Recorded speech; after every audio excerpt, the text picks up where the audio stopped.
Hi, it's Pete from Chicky and Pete's. It's all new and it's all for you. The heated deck at Chicky and Pete's on the Boulevard is now open. It's enclosed, heated, and perfect for the ultimate in-game experience or live music when the best local bands take the stage. Like LeComte, Fat Mez, or Jameson. Check our website for the band schedule. The heated deck at Chicky and Pete's on the Boulevard is now open every Thursday through Sunday. Chickies and Pete's.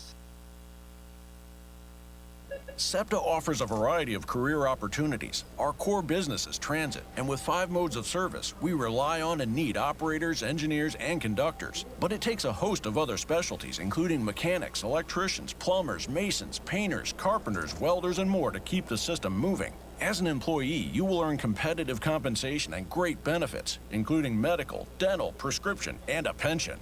Visit jobs.septa.org to apply today. That's jobs.septa.org. A truly unique dining experience awaits you at Fogo de Chão. Fogo de Chão awes patrons with their history and tradition of authentic Brazilian steakhouse, offering many cuts of decadent fire-roasted meats prepared over an open fire and served tableside by trained gaucho chefs. Fogo de Chão, 1337 Chestnut Street in Center City, Philadelphia. For reservations, go to www.fogo.com or call 215-636-9700. At Independence Blue Cross, we believe in giving you the tools you need to pursue your healthiest life. From premiums as low as $0 per month to health discounts and cash rewards, it pays to have coverage with Independence. With the strongest network of doctors and hospitals in the region and free 24/7 virtual doctor visits, you can feel confident that quality care is always within reach. Learn more about your coverage options at ibx.com. If you're looking for a stylish and sophisticated fine dining experience, visit your Eddie V's Prime Seafood restaurant near King of Prussia. Eddie V's Seafood features an abundant selection of fine wines and curated cocktails to complement exquisite steaks and seafood made from the highest quality ingredients. In the V Lounge, sip on imaginative handcrafted cocktails with attitude while enjoying signature appetizers. Conveniently located between I-276 and I-76 near the King of Prussia Mall. Call them today, 610-337-7823 to schedule your night out for Eddie V's Prime Seafood. We now return to the Independence Blue Cross Bull Session. Once again, here are your hosts, Phillies PA announcer Dan Baker and Mickey Morandini. Welcome back to the Independence Blue Cross Bull Session. You're listening to this evening's show on WBCB 1490 AM and 107.3 FM. Co-host today, former Phillies All-Star second baseman Mickey Morandini. Special guest, Scott Franzke, radio play-by-play voice of the Philadelphia Phillies. And Scott, I wanted to ask you about some of your other broadcast experiences, baseball focusing primarily on.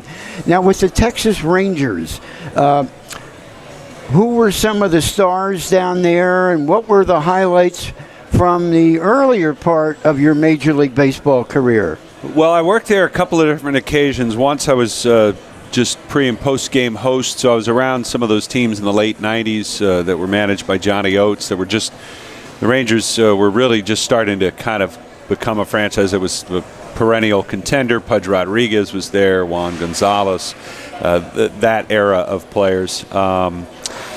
And then I left. I did minor league baseball for 3 years and got a job back in Texas. And when I got back there, that was 2002. It was Alex Rodriguez was there. Maybe the most amazing season I've ever seen for him to play pretty much every day in the Texas heat and do what he did. Now, I don't know what kind of help he had to do it in retrospect. But I thought at the time, I thought to myself, I said, I don't know that I'll ever see a better individual single season. I think he hit 56 homers or something like that. I mean, to play shortstop every day in that environment, that was something else.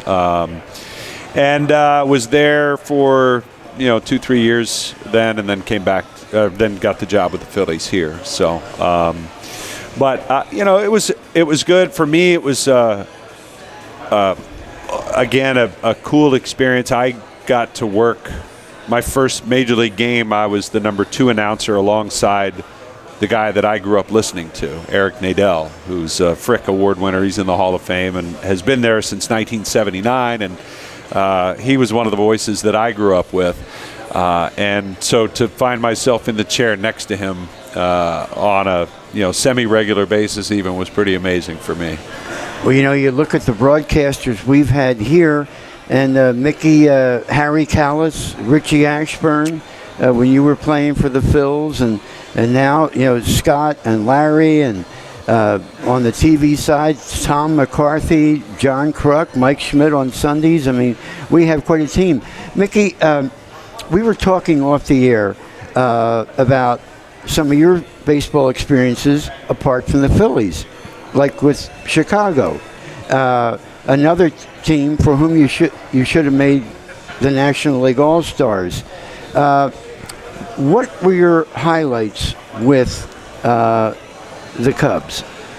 Well, I got traded for Doug Glanville, which was actually worked out for both teams. Phillies needed a center fielder. Cubs needed a second baseman. Doug came in here and played very well. I went to the Cubs and had really a career year. It always helps hitting in front of Sammy Sosa. You're going to see a lot of fastballs because they don't want to face Sammy. That was the year him and McGuire had the home run battle, which really brought back baseball at the time. But I had a great 98 season. We went to the playoffs. I had career highs in like 6 different categories. Actually got an MVP vote, so that was pretty cool. But played really well there. I led the league in fielding percentage. I only had 5 errors that year with the Cubs. I think my fielding percentage was like .992 or something like that. So just had a great year. And then the following year, I didn't have a really great year that year, and my contract was up. But I ended up coming back to the Phillies in 2000. Which was exciting for me to come back to Philadelphia. But the trade to Chicago was a good one. I hated to leave Philadelphia. I had some expectations. I wanted to be the most games played for a Phillies second baseman. And when I got traded for the first time, I was only about maybe a couple hundred games out.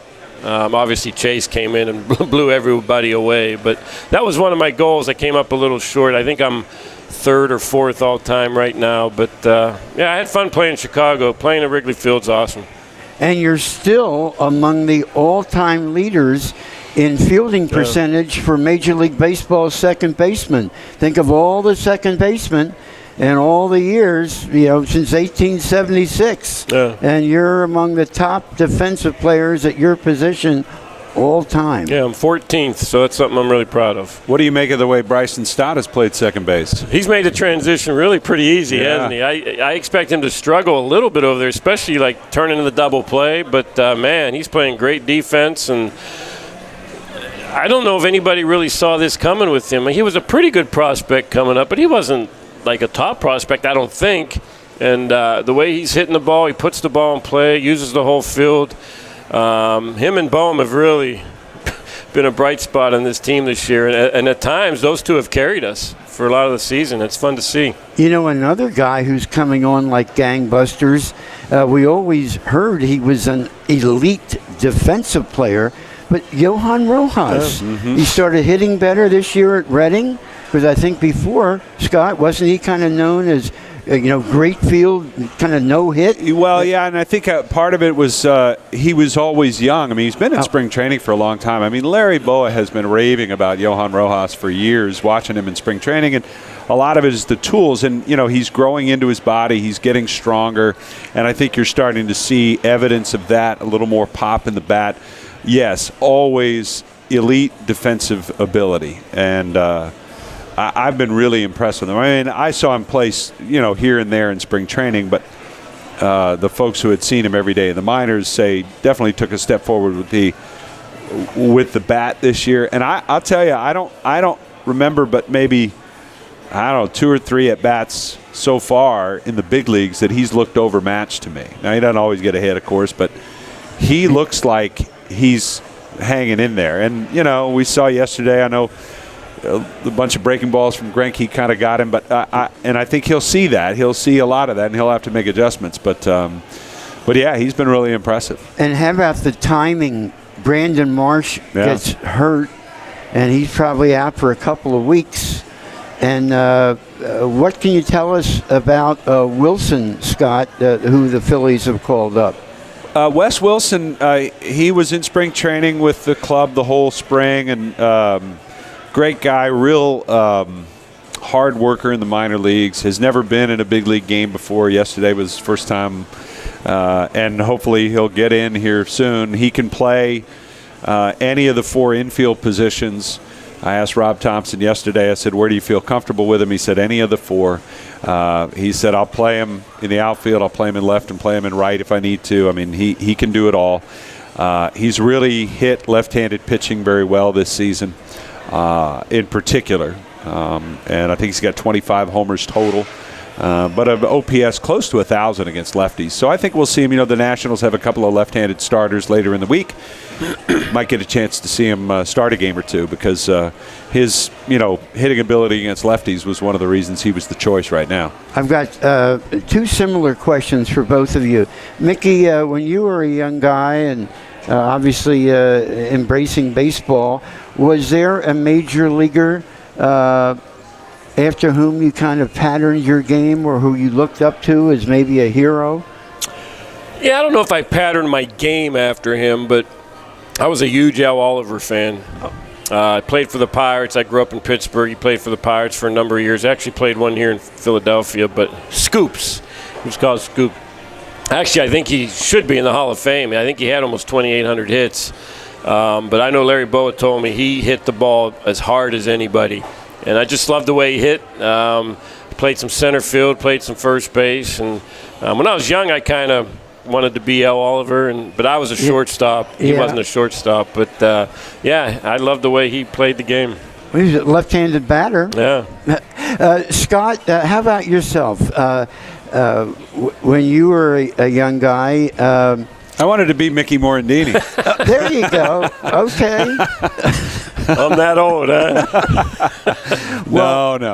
Who did you grow up listening to on the radio in terms of baseball broadcasters? Yeah, the duo that was in Texas, Mark Holtz and Eric Nadel. And Mark Holtz, who passed away in the late 90s, but Mark and Eric, they to me were our soundtrack of summer. And in much the same way that Harry and Whitey got Phillies fans through some really down years, between 83 and 93, there was some, and I think that's when sort of the legend of those two, the entertainment value, the way that they connect with fans, even though the team's not good, they're still worth watching and listening to.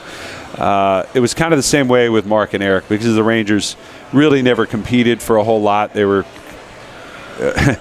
were kind of something to do until Cowboys season rolled around for a lot of folks in the Dallas-Fort Worth area.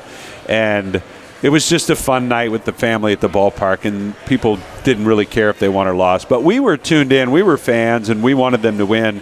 But Mark and Eric made it fun whether they won or they lost. And that was something that resonated with me. When did you know that you wanted to get into sportscasting?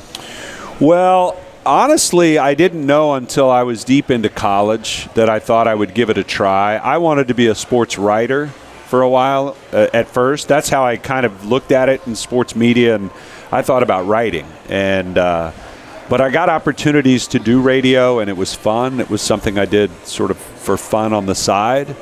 But I got some more opportunities and stayed with it. And when I got out of college, I just needed a job, so I kind of stuck with that in the broadcasting realm. And somewhere along the way, I did a lot of high school sports, and I found that was the most fun of all the disciplines for me, was doing a live game. That's what I wanted to try to do. Mm-hmm. And when I started to work in it, I really wanted to give baseball a try because I was always a baseball fan first. And the recommendation to me was, well, if you want to try it, you should probably go to the minor leagues and learn how to do it. 6-7 days a week, no partner, 140 games, just do the game. And because a lot of people said, once you do that, you might find you don't like it as much because it's a lot. It's a lot. It's a grueling schedule, and for little pay and that kind of thing. So, but I loved it. I loved it right away, and I was fortunate. There were a lot of guys in the same league as me in the minors that were just as good as I was, but for whatever reason, I got some chances and got some breaks, and it's worked out. I think with a lot of other successful people, there's no substitute for hard work. Sure.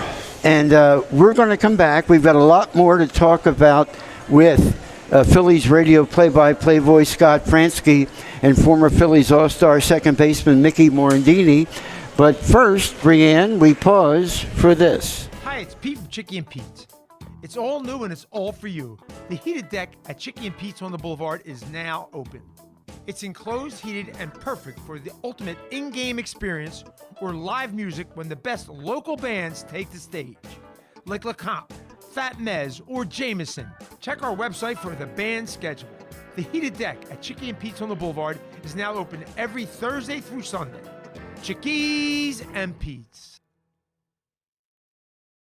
During the Toyota Ready, Set, Go sales event, just imagine yourself in a new Toyota. Whatever you need, from an electric vehicle to a rugged, versatile truck, we have new Toyotas on the ground for immediate delivery. Or choose from over 100 certified used options, which undergo a rigorous inspection and include an amazing warranty. Plus service centers that can save you time and money and keep you on the road. So let's go to Team Toyota this spring. Just visit teamtoyota.net to find a location near you. A truly unique dining experience awaits you at Fogo de Chão. Fogo de Chão awes patrons with their history and tradition of authentic Brazilian steakhouse, offering many cuts of decadent fire-roasted meats prepared over an open fire and served tableside by trained gaucho chefs. Fogo de Chão, 1337 Chestnut Street in Center City, Philadelphia. For reservations, go to www.fogo.com or call 215-636-9700. At Independence Blue Cross, we believe in giving you the tools you need to pursue your healthiest life. From premiums as low as $0 per month to health discounts and cash rewards, it pays to have coverage with Independence. With the strongest network of doctors and hospitals in the region and free 24/7 virtual doctor visits, you can feel confident that quality care is always within reach. Learn more about your coverage options at ibx.com. If you're looking for a stylish and sophisticated fine dining experience, visit your Eddie V's Prime Seafood restaurant near King of Prussia. Eddie V's Seafood features an abundant selection of fine wines and curated cocktails to complement exquisite steaks and seafood made from the highest quality ingredients. In the V Lounge, sip on imaginative handcrafted cocktails with attitude while enjoying signature appetizers. Conveniently located between I-276 and I-76 near the King of Prussia Mall. Call them today, 610-337-7823 to schedule your night out for Eddie V's Prime Seafood. We now return to the Independence Blue Cross Bull Session. Once again, here are your hosts, Phillies PA announcer Dan Baker and Mickey Morandini. 26 Packer in South Philadelphia, not too far from the ballpark. And we'll be heading over there shortly. The Washington Nationals come in tonight for 4 games. I don't know about you, but Scott and Mickey looked at this homestand and was thinking, well, if we could go 2 out of 3, 3 out of 4, and 2 out of 3, that's 7 out of 10. That I think would be a good homestand. And we have a lot of home games coming up in August, and I think we've played the least amount of home games, and I think we've played the toughest schedule, which all could tend to work in the Phillies' favor, Mickey. Absolutely. You hit it on the head. Win series. If you win series, especially in August and September, this team's going to the playoffs for sure. So sometimes it's not who you play, but when you play them. And we caught a really hot Kansas City team and won 2 out of 3. Washington just swept the Reds, so they're playing some pretty good baseball. So we need to go, CBP here and play some good baseball against them. But, our team is, as far as the wild card team, I think by far our team is the most talented of all the wild card teams. And the offense was good yesterday. That's the offense we had envisioned for this entire year, where they score a bunch of runs, they hit the long ball, everybody contributes. Hopefully yesterday's game can get these guys a little more consistency, because they've been very inconsistent this year. Scott Franzke, who do you see as the Phillies' main competition for one of those 3 wild card berths? Well, I'm with Mickey. I think that the Phillies should definitely win one of those. Again, unforeseen things, injuries, whatever might happen, but I think they are as talented as any of those. We haven't seen the Giants in a while. Not really sure how they're doing it. We saw them early in the season. We're going to see them again here later this month. That'll be a big series because I think home field could play a big part. The Phillies, had to go on the road, and there's no guarantee of a home game there. You go on the road in that wild card first round. You play all your games on the road. That can be tough, and I don't think the Phillies want to have to do that again. So I think that series would be big coming up. I'm not really that sold. I mean, we just saw Miami. I know they made some changes offensively. Maybe they'll help, but they're really struggling right now. They've struggled really since the All-Star break. They won 2 out of 3 over the Phillies right before the break. Since then, they have not played real good baseball. Sandy's starting to come around, but I'm not sure the rest of the pitching staff can live up to what they've done to this point. We'll see. I mean, I really think this is the Phillies to lose, quite frankly. And I think it's been, in a way, going back to what Mickey said about winning series, I think sometimes during the course of a baseball season, you get fixated on your games back. You get fixated on the team, the team that's leading. And Atlanta is just, they're going crazy. And they're going to win the division, right? They've got a 12, 11 game lead or whatever. And you got to forget about that on a daily basis and take it. Hey, we got to play tonight and win this series. We got to think about winning this series, because if we keep collecting those series wins, we'll be in the tournament. And then it comes down to, well, we just need to win a series against the Braves, right? You don't have to make up 12 games. You got to win, 4 out of 7 or whatever. And that's a different animal and different way to look at it mentally. So I truly think it's the Phillies' birth to lose, if you will, right now. Boy, as a Phillies fan, that's just what you want to hear. Yeah. I kind of feel, I agree with both of you. And, between all of us, we've seen enough seasons. You can kind of tell when you've got a pretty decent team or one that maybe really can't compete. I think steady play is going to be the key, because if you get into a situation where you have you lose 7 out of 10 or 8 out of 12 in a certain stretch, that really can hurt. But if you're just steady, take 2 out of 3, split a 4-game set on the road, take 2 out of 3 again, win 2 out of 3 on the road, these kinds of things, then all of a sudden at the end of the year, you're there. But I don't know, there's enough teams tightly bunched. If somebody gets super hot, they could play their way into it, I guess. I just don't see the Cubs or, San Diego's one team that I think could get really hot, but they haven't. So, I still think it's the Phillies to lose. Mickey, a question for both you and Scott. Bryce Harper is, I think, doing remarkably well for coming back from the ACL, or the Tommy John surgery. Right. And he's still not, the power numbers are still not there. He had a 410-foot sacrifice fly yesterday, so he just missed a home run there. In fact, if it wasn't a good play by Isbell, that ball would have gone, I think, into the bushes for a home run. Mickey, do you think that Bryce is fully healthy now? Does he have all the strength back? Or what accounts for the fact that he has not put up the kind of power numbers that we've seen him in the past? Well, yeah, I think he's at full strength now. I don't think he'll be playing the outfield this year. He's actually doing pretty good at first base. Yeah. I mean, that's not an easy position to play when you've never played it before, and I think he's handled himself over there very well. I've never gone through a surgery like that, but I'm assuming when you have Tommy John, you don't pick up a weight for 9 months. And I'm sure Bryce is a guy that likes to lift weights, stay strong. So if you take that into effect, where he probably didn't pick up a weight for at least 6 or 7 months, you lose a lot of strength. So I think he's getting that back now. He's starting to drive the ball a lot more the last week or so. So it's coming. I expect him to take off here real soon. He's swinging the bat really well. He's still getting his hits, still getting big hits for us. So I think we'll see a really, really good Bryce the last 6 weeks. Yeah, he's gotten by on a lot of ground balls that still turned into hits because he hits them so hard.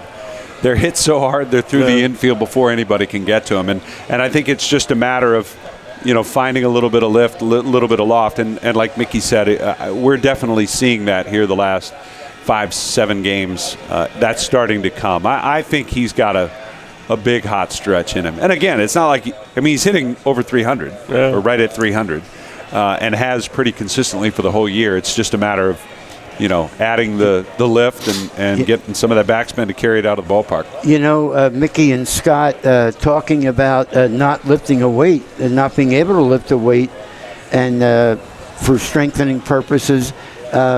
I spoke with Bryce's dad yesterday at the Phillies family event. And if you've seen him, he looks like a bodybuilder. And I think he pitched to Bryce in home run contest. The home run contest a couple of years ago at the All-Star game. I actually coached against Bryce's brother, who was a pitcher, I believe, in the Nationals organization. That was a number of years ago. But very, very talented family, for sure. All right, that calls to mind the most recent injury, Brandon Marsh, Scott. Now, fortunately, it seems like we're stronger in center field than we've been in a while in terms of depth. Yeah. How do you feel that is going to impact the Phillies' success while he's out? Yeah, defensively they're fine. Johan Rojas will go get him, and they'll be fine defensively.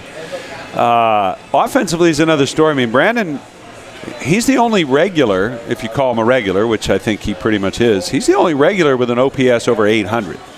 Of all these guys we've talked about, he's the only one this year. So he's been really good. They protected him a lot against left-handed pitching early, but he's slowly but surely getting more at-bats against lefties, puts together good at-bats against lefties and righties. He's been big, and Mick said it earlier, Stott and Bohm have been part of carrying this offense for time, and Marsh is a part of that, those three young guys. So it remains to be seen how well Rojas or, Jake Cave is probably, number 2 in center right now. If you want to run a left-handed bat out there against a right-handed pitcher, Cave would be the center fielder. So I think it's potentially a loss, but it's also he's such an energy guy and, keeps everybody up.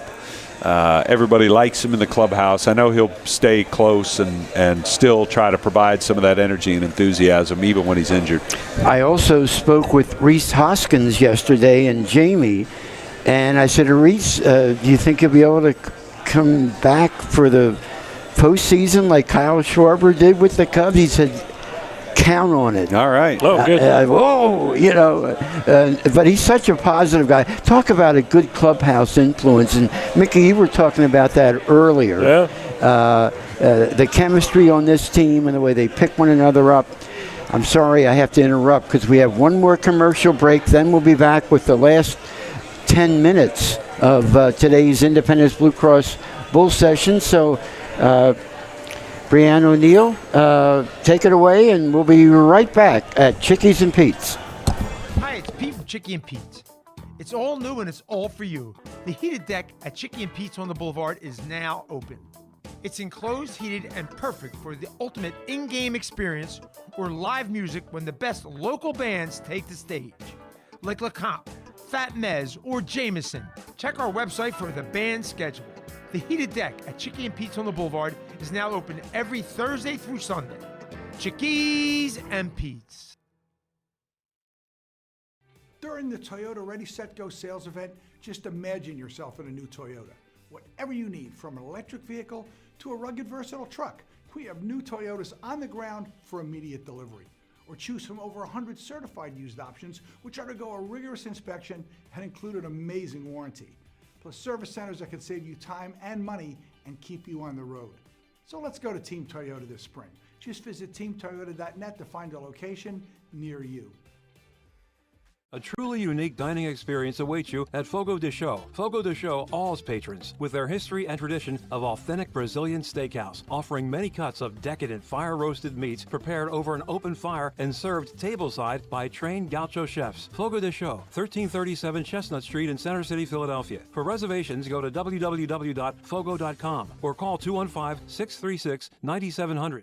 At Independence Blue Cross, we believe in giving you the tools you need to pursue your healthiest life. From premiums as low as $0 per month to health discounts and cash rewards, it pays to have coverage with Independence. With the strongest network of doctors and hospitals in the region and free 24/7 virtual doctor visits, you can feel confident that quality care is always within reach. Learn more about your coverage options at ibx.com. If you're looking for a stylish and sophisticated fine dining experience, visit your Eddie V's Prime Seafood restaurant near King of Prussia. Eddie V's Seafood features an abundant selection of fine wines and curated cocktails to complement exquisite steaks and seafood made from the highest quality ingredients. In the V Lounge, sip on imaginative handcrafted cocktails with attitude while enjoying signature appetizers. Conveniently located between I-276 and I-76 near the King of Prussia Mall. Call them today, 610-337-7823 to schedule your night out for Eddie V's Prime Seafood. We now return to the Independence Blue Cross Bull Session. Once again, here are your hosts, Phillies PA announcer Dan Baker and Mickey Morandini. Hi, everybody. Dan Baker, Phillies PA announcer, along with Mickey Morandini and the radio play-by-play voice of the Phillies, Scott Franzke. We're in the final segment of today's Independence Blue Cross Bull Session on WBCB 1490 AM and 107.3 FM. I do want to acknowledge, Jack and Ellen Foreman, thank you for all your great work. Ellen is our official photographer. Jason Berkowitz, our director of transportation, and Gus Franzke sitting over there with Jason today, as is Jake Schwartz, an aspiring PA announcer who does some of the Lakewood Blue Claws games. And Scott, I'm sure you get calls from aspiring young talent. And Jake and I have been in touch for some time now, a couple of years I would guess, and as well as Kevin Linton from the Wilmington Blue Rocks and Justin Choate from the Lehigh Valley Iron Pigs, who do such a nice job as public address voices for those respective teams. Well, we're talking Phillies baseball, and I did. Scott, how about telling us about Gus and your family? Well, Scott my man Franzke. Gus over here, he's 13, just finished a full summer of baseball, and he's got two little sisters off at camp right now, so he's enjoying that, June and Loretta, twin 9-year-olds. Gus is, he's been to the Mickey Morandini pro camp every now and then. Okay. He gets words of wisdom from Mick now and again, but they just had a run in the Little League tournament. They won the state championship for the 13-year-olds and went to the East Regional tournament. They finished 2 wins away from going to the World Series. I think there's a team a team from Media right now, and the 12U team that I think has, if they win one more game, they're going to the World Series, I think. Yeah, and if I'm not mistaken, Chris Wheeler threw out the first ball before one of those Media All-Star games last Monday, when they played and won. Nice. I was texting with Chris Wheeler this morning. Apparently, there's a old John Vukovich glove. Have you heard this story? So Davis Schneider, who I guess is the son of John Schneider, has a glove, and the reporter for Toronto tweeted it out. It's a beat-up old glove, and they said it came secondhand, and he's using it to play Major League Baseball. Really? And it's got, in black letters, it says Vuk on the thumb, in marker. And they were wondering where it came from and what the significance was. Well, Vince Vukovich played baseball apparently with Davis Schneider at Delaware. So somehow he got the glove and has been using it, and Vince says, hey, I want that glove back. That's a pretty old glove. My dad's glove. Yeah, exactly. Exactly. Mickey, tell us about your family. Let's see. My wife is currently out in Indianapolis with my boys, just hanging out. She's coming back tomorrow. So I have two boys living in Indianapolis, and then I have a son that just graduated from UCLA. He's applying to med school. He applied to 30 schools. I'm like, do you really have to apply to 30 schools? But he goes, yeah, I do. Is there an application fee for everyone? Oh, absolutely. Absolutely. But he's getting second round interviews and stuff, so he's out there working as a scribe in a clinic, learning about he's actually at a clinic for cancer patients, so he's really learning a lot and doing well out there, so I'm very proud of him. Well, congratulations to both of you. I also have been blessed, and when you have that kind of family love and support, it's really important. And when you kind of have the support that the Phillies are getting from these fans, you have to like our chances too. And I think Scott was alluding to, or Mickey, the home field advantage. With the Phillies having so many home games coming up, particularly here in the month of August, they could put themselves in a pretty good position entering September, Mickey. Absolutely. 22 home games in August against some inferior teams. They could come out of this thing at, early September. Hopefully, I'm hoping they come out of it with a pretty significant lead in this wild card race. But you still got to go out and play. You're only as good as your next starter. You're the starter the next day, and we kind of saw that. What we really need? We need Aaron Nola to be Aaron Nola. And if he's Aaron Nola, this team can really take off and almost could be favorites, I think, in the National League. But he's got to figure some things out, get his location, get the ball down, giving up, obviously, way too many home runs. But we need Aaron Nola to be Aaron Nola. Are you concerned at all that Aaron could have reached a point in his career where his skills might be declining? I don't know if he's quite there yet. He's still got really good stuff. Maybe it's just one of those years where, It can happen to anybody. Yeah, it can happen. And, I think, 2020, he didn't have a very good year. And then he came back in 21 and 22 and had really good years. So I don't think he's quite there yet. But he has thrown a lot of pitches in the last, handful of years. But he just needs to gain some confidence, keep the ball down. He always has that one bad inning, it seems like, where he gives up 3 or 4 runs. And he's just got to eliminate that. But I think he's still got really good stuff, actually. Scott, I wanted to ask you about manager Rob Thompson, who's been doing such a great job. And I also wanted to ask you about Joe Girardi. I thought that was a terrific hire. Joe's hiring as manager, and of course he had success with the Yankees, with the Marlins, and yet it didn't happen here in Philadelphia for him. Yeah. Would you hazard? Would you speculate why not? There's, wins and losses really come down to the players. Charlie Manuel would have been the first to tell you he was the all-time winningest manager because he had a lot of good players. And that's number one. Now, the one thing I'll say is that the difference, Joe got into a spot where he was in the last year of his contract, and I think there was a lot of pressure that he felt to win. And the way he sort of showed that pressure, I think, maybe had a negative effect on the bench and the clubhouse. I think it was a tight group. I think it was, Joe was awesome. I loved working with Joe and getting to know him, and super baseball guy. But I just think there was an intense amount of pressure that he felt to make it happen that year in 22.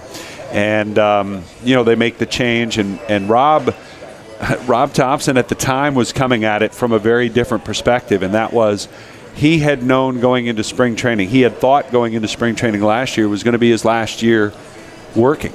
He was going to retire. And when he got put in the interim managerial position, he had this freedom of like, hey, I can do this the way I think it should be done. I can be myself. And we'll let the chips fall where they may, because either way, I'm okay. I had already made my decision, to walk off into the sunset, so to speak. He had wanted to be a manager for a long time, and he figured, well, that chance has passed me by, and I'm okay. I'm good. He gets the chance, and I think his relaxed atmosphere, his communication with players, his connection to players, it was evident right away how much respect they had for him, the amount of years and hours he put into jobs that weren't the high-profile marquee jobs, right? He's just under the guy. He's the bench coach. He's a minor league director. He's, serving in all these different roles. And I think they had a lot of respect for what he had been through as a baseball lifer and as a guy with a ton of baseball intelligence, high IQ, high intellect, great instincts for the game, great instincts for people, great instincts for the room, what it's like to – he always thinks about, if I make a strategic move or play a player or not play a player, how will that go? What will the players think of that, right? If I'm going to sit a guy – and fans want to be, change the lineup, do this, do that. He thinks of it in a very holistic sense. Yes, I understand the numbers. I understand what's happening.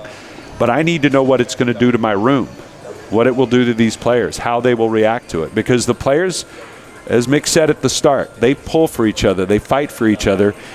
And if that means fighting the manager for each other, that's what they do because they're teammates. So he wants moves that are going to resonate in the room as well, that are going to be understood in the room, right? That kind of thing. Mickey, how do you see it? Yeah, I agree. I think with Joe, I know Joe a little. I thought he'd be a little more fiery, a little more energetic. I didn't see that when he was here. And the other thing, when Rob came in, Rob put guys into he told them what their roles were going to be. Like with Joe, someone different closed every day. The lineup was shuffled every day. And when Rob came in, he had a set lineup. He gave everybody a role in the bullpen, and they accepted it. And it didn't seem like Joe was willing to play the young kids too much. And when Rob took over, he started playing these young kids, and it started to develop. And now we see with Bohm and Stott how good they were. So it was just a very awkward situation here with Joe, one that I didn't foresee. Yeah, wasn't he the manager of the 2009 Yankees that beat our Phillies in the World Series? Only time in the Phillies' history that we've been to back-to-back World Series. Could this be the second time? Let's hope so. Let's hope so. Hey, a little different result this time. I want to thank you, Bedlam at the bank. Scott Franzke. Mickey and I want to thank you for being our guest today. My pleasure. Thank you for having me. Just terrific.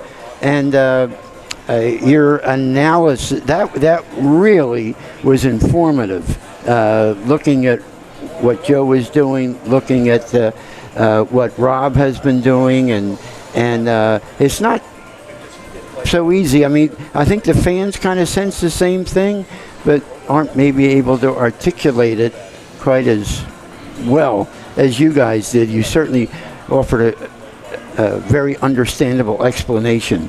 Brianne O'Neill is our producer on the site here at Chickies and Pete's in South Philadelphia. Next Monday, Mickey and I will be at Chickies and Pete's in Audubon following a Phillies golf tournament. And that show will be broadcast live from 6 to 7 on WBCB 1490 AM and 107.3 FM. Once again, for Scott Franzke and Mickey Morandini, I'm Dan Baker. Thanks for listening.